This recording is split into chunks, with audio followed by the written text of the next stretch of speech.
Bonsoir Gaël. Bonsoir Clémentine, bonsoir à tous. Installez-vous confortablement. Nous sommes ensemble pour les 10 prochaines minutes et comme tous les lundis, nous allons revenir sur un beau week-end de sport en local. Alors ce soir, au programme du handball, du foot, du cross, mais surtout de la natation avec une bragarde qui a marqué les esprits. Oui, c'est simple, elle a nagé 10 courses, elle en a remporté 8. Elle, c'est Elaya Jacquier, la nageuse bragarde, n'a vraiment pas fait dans le détail à Dunkerque. 8 titres de championne de France Benjamin. Les 2 courses qu'elle ne gagne pas, je vous rassure, elle finit 2e. Et à elle seule, elle a placé Saint-Dizier comme le 5e meilleur club de tous les championnats. Une performance majuscule de la nageuse de 13 ans qui a même impressionné son père et entraîneur. Ouais, c'est encore un peu plus de ce qu'on avait prévu. On s'y attendait un peu, mais franchement, non, c'était assez impressionnant. Ouais. Elle avait quand même 2 épreuves qui s'enchaînaient le matin et 2 épreuves qui s'enchaînaient le soir, avec, on va dire, 15 minutes entre les deux. On savait que ça allait être un peu dur, et puis en fait, non, elle a bien relevé le niveau, quoi. Il y a des courses où je me suis dit qu'elle allait être un peu toute seule devant. Mais il y en a d'autres où je savais que ça allait être un peu serré, et puis c'est là où moi, j'ai porté une petite attention particulière sur la confrontation, puis je trouve qu'elle a bien relevé le défi. Ouais. Notamment le 100 brasses, je me suis dit, allez, si on fait 3e, ça serait pas mal. Puis en fait, du coup, elle m'a bien surprise. Ouais. Il y a les médailles, mais aussi les chronos. Et là, pareil, elle n'a pas fait dans la demi-mesure. Oui, petit à petit, Elaya est en train de s'adjuger quasiment tous les records départementaux de Haute-Marne. Cela même détenu notamment par une certaine Anouchka Martin, nageuse bragarde qui avait fait les JO de Tokyo en 2021. Ça laisse évidemment présager de très belles choses pour Elaya à l'avenir. Prochaine étape pour elle, les championnats de France junior, la catégorie au-dessus. Ce sera en avril prochain. Et on va continuer de la suivre. On passe tout de suite, Gaël, au sport collectif. Et on commence avec le groupement Sud-Aumarnais qui continue sa belle épopée. Oui, là aussi, c'est une très belle histoire ce week-end. Pour la première fois de l'histoire du club, les moins de 18 ans de ce jeune groupement s'étaient qualifiés, vous le voyez, pour le premier tour fédéral de la Coupe Gambardella, la Coupe de France des moins de 18 ans. Et samedi, sur le terrain de Beaune, en Côte d'Or, ils ont prolongé l'aventure. Large victoire 3-0 pour les joueurs de Lionel Blanchot, en blanc sur les images. Et qualification donc pour les 32e de finale, aux côtés des meilleurs centres de formation de tout le pays. Le tirage au sort, c'est jeudi midi pour connaître leur destin. Et foot toujours, dimanche après-midi, Marnaval recevait Chaumont pour le derby de Haute-Marne cette fois-ci. Oui, ça c'était un match en retard de Régional 1 qu'ont pu enfin rattraper les 2 formations de Haute-Marne. Les Chaumontais ont rapidement mené en menant 2-0 au bout d'un quart d'heure. Les Marnavalais ont ensuite recollé à la 35e. Pendant toute la deuxième mi-temps, les joueurs d'Antoine Briard ont ensuite poussé pour revenir au score avec notamment, vous le voyez, un coup franc indirect dans la surface chaumontaise à peu près 10 minutes de la fin qui a failli faire mouche. Mais les Marnavalais n'ont pas eu assez de réussite. 2-1 score final pour Chaumont. Un coup dur pour Marnaval. Les Chaumontais, eux, se rassurent. Le fait que ce soit un match en retard, on avait besoin de se remettre à jour. Et en plus, si on prend les 3 points, c'était nécessaire. Puis de faire une prestation quand même abouti sur le fait de ne pas lâcher, de tenir, de marquer rapidement. C'était des choses qu'on n'avait pas su faire sur les derniers matchs.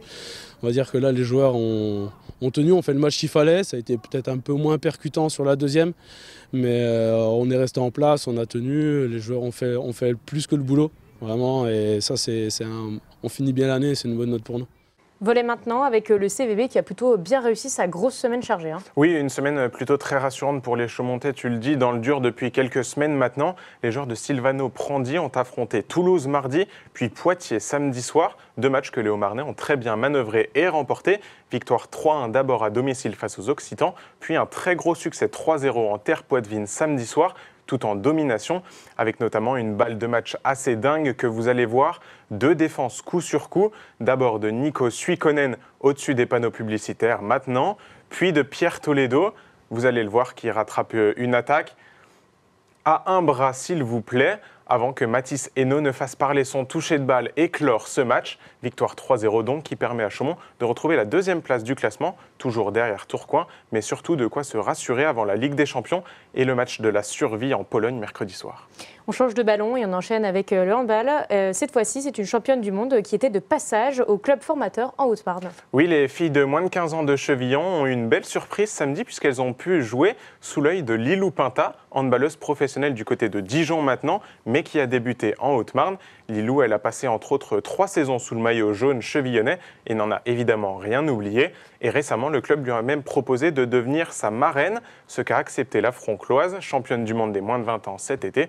De passage en Haute-Marne ce week-end, elle est passée au gymnase Daniel Fourneret de Chevillon.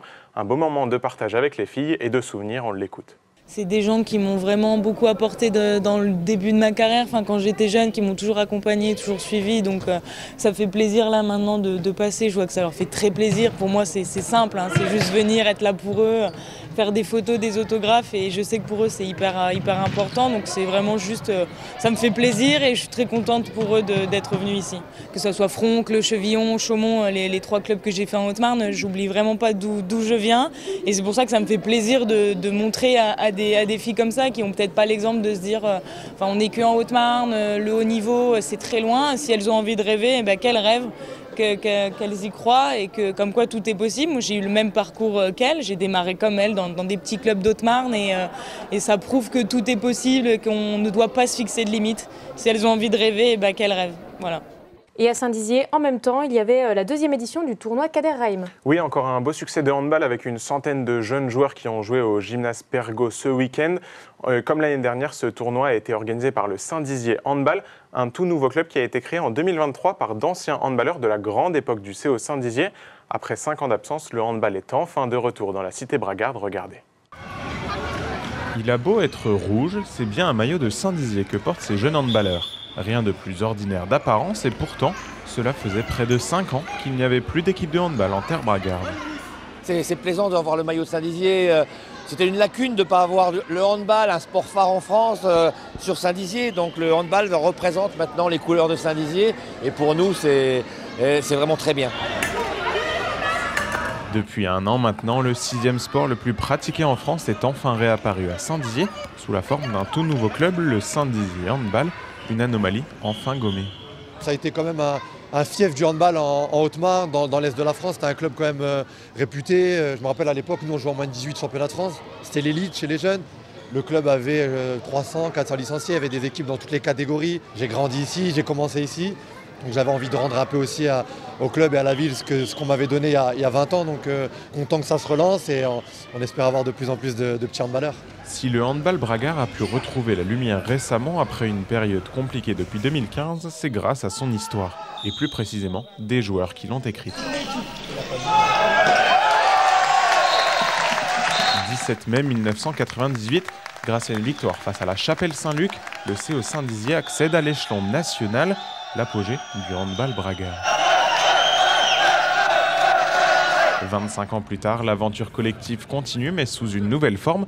Plusieurs joueurs de l'époque sont désormais les membres du bureau de ce nouveau club. 0 défaite, 1 match nul. Et 1 match nul contre 3. L'année dernière, je me suis dit, tiens, il n'y a plus rien à Saint-Dizier, c'est un petit peu bête qu'il n'y ait plus rien. J'ai su qui appeler tout de suite, quoi. Bon, on ne savait pas ce qu'on allait faire, mais on savait qu'on voulait remettre du hand à Saint-Dizier, quoi. Voilà. Donc c'est vraiment cette convivialité-là et cet amour du sport et ce qu'on a vécu à travers ça qui nous ont fait nous retrouver. C'est les copains d'avant qui sont revenus maintenant. Voilà. Et les copains d'avant, ils ont changé? Physiquement, oui. Mentalement, non, on a toujours notre âme d'enfant, on va dire. Mais et notre âme de handballeur. Et c'est ce qui va nous faire avancer. Le COSD a en effet disparu progressivement au milieu des années 2010. Aujourd'hui, le club est reparti de zéro, à commencer par le nom, et se restructure petit à petit. L'équipe senior, par exemple, évolue désormais en loisir départemental. Fini l'enjeu sportif de compétition, place à la convivialité et au plaisir de jouer, tout simplement. On s'éclate, on rigole, on ne se prend pas la tête, il n'y a pas de compétition, on n'a pas un super niveau, mais en fait on s'amuse et c'est l'essentiel. On fait du sport, on s'amuse, donc il n'y a rien de mieux. Un souhait du club de s'éloigner de la compétition pour le moment, pour reconstruire le club prudemment et sur des bases solides. Le résultat sportif, c'est la résultante du travail en amont. Aujourd'hui, on fait un travail en amont. On crée déjà un club, on forme des jeunes, et plus tard, le résultat sera la conséquence de notre travail. Ou pas, mais en tout cas, voilà, on commence par ça. On travaille, on fait les choses sérieusement sans se prendre au sérieux, avec du plaisir. Et la conséquence de ça, effectivement, ce sera les résultats sportifs dans quelques années. L'histoire du handball bragard est donc loin d'être finie. Qui sait, les plus belles pages appartiennent peut-être à l'avenir. Et à noter ce week-end, on l'a aperçu sur les images, la présence du gardien de but de l'équipe de France, Samir Belhassen, qui est un ami de Kader Rahim. Et pendant toute la journée, auprès des enfants bragards, tous ont été ravis évidemment de lui poser des questions et de faire signer autographes sur les maillots et les ballons. Quelques images de course à pied pour finir, le cross-country pour être plus précis. Oui, il y avait du vent, quelques gouttes de pluie et surtout de la belle gadoue. Les conditions étaient parfaites pour les championnats de Haute-Marne de cross-country ce dimanche. C'était à Béthencourt-la-Ferraie, juste au-dessus de Saint-Dizier. 140 engagés au total qui ont pu courir et jardiner aussi un peu, vous le voyez, autour du stade communal.